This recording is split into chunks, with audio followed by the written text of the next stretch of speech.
सरिता अपने परिवार के साथ एक छोटे से गांव में रहती थी। इस समय सरिता और उसके परिवार की स्थिति बहुत अच्छी नहीं थी।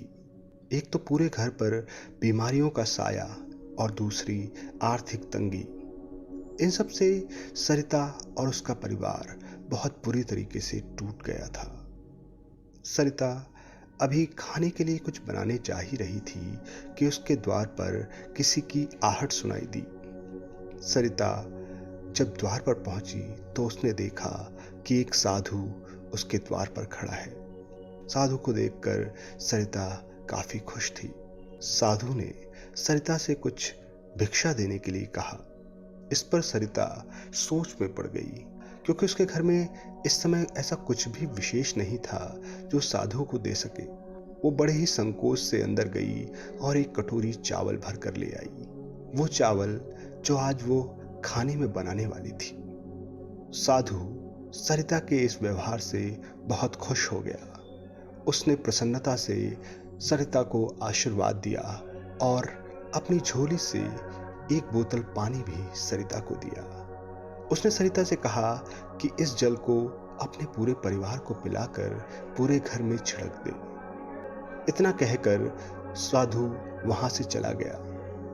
सरिता ने वैसा ही किया जैसा साधु ने बताया था, और कुछ ही दिनों में उसके घर में चमत्कार हो गया। उसका परिवार पूरी तरीके से रोग मुक्त हो गया। और जब वो लोग रोग मुक्त हो गए तो उन्होंने अपने रोजमर्रा के काम करने शुरू कर दिए, और देखते ही देखते उसके घर की आर्थिक और तमाम तरीके की दिक्कतें दूर हो गई।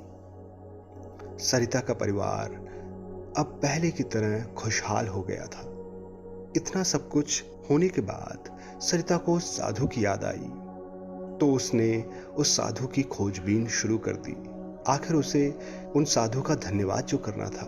काफी दिनों की खोजबीन के बाद पता चला कि वो साधु दूर के एक गांव में ठहरे हैं। सरिता और उसका पति रमेश उन्हें ढूंढते ढूंढते उस गांव तक पहुंच गया। गांव के बाहर ही वो साधु एक वृक्ष के नीचे बैठा दिखाई दिया। सरिता और उसके पति सीधे जाकर उसके पैरों पर गिर गए। साधु अचानक से इन लोगों को अपने पैरों में गिरा देख बहुत हैरान हो गया, पर जब उसने सरिता को देखा तो वो तुरंत ही पहचान गया कि वो कौन थी। उसने सरिता और उसके पति को बैठने के लिए कहा और उनसे आने का कारण पूछा। सरिता ने रोते रोते साधु को कृतज्ञता जताते हुए सारा किस्सा कह डाला कि कैसे साधु द्वारा दिए गए उस दिव्य जल से न सिर्फ उसका परिवार रोग मुक्त हुआ, बल्कि उसके घर में पहले जैसी खुशहाली भी लौट आई। आज उसका पूरा घर समृद्ध हो चुका है।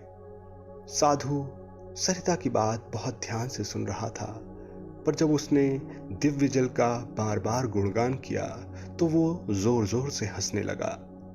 साधु को यूं हंसता देख सरिता और उसका पति बहुत हैरान हो गए कि आखिर साधु को हो क्या गया है। साधु ने सरिता को बताया कि उसने जो उसे जल दिया था वो कोई दिव्य जल नहीं, उसी के गांव के कुएं का साधारण जल था।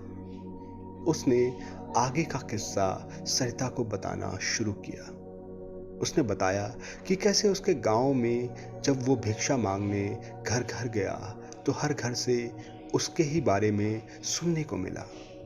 गांव वाले उसके और उसके परिवार को कोसते थे, उसके घर को श्रापित घर बताते थे।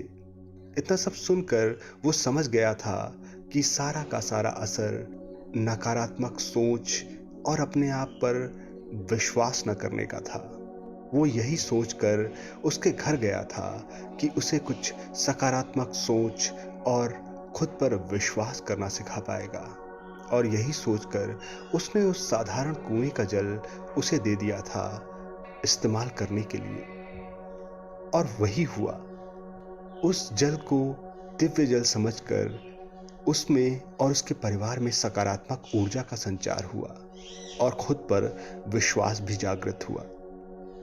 और उसी का परिणाम था कि आज उसका परिवार रोग मुक्त और खुशहाल है। सरिता और उसका पति साधु की बात बहुत ध्यान से सुन रहे थे और इतना सब सुनने के बाद उन्हें साधु की बात पर पूरी तरीके से विश्वास हो चुका था। उन्होंने साधु को प्रणाम किया और चल दिए अपने घर की ओर, एक सकारात्मक सोच और विश्वास के साथ। तो ये थी मेरी आज की कहानी विश्वास। कैसी लगी आपको मुझे कमेंट बॉक्स में बताइएगा ज़रूर। और हाँ, मेरे इस चैनल को सब्सक्राइब और वीडियो को लाइक करना बिल्कुल मत भूलिएगा। मिलूंगा आपसे एक नई कहानी के साथ, तब तक के लिए अलविदा।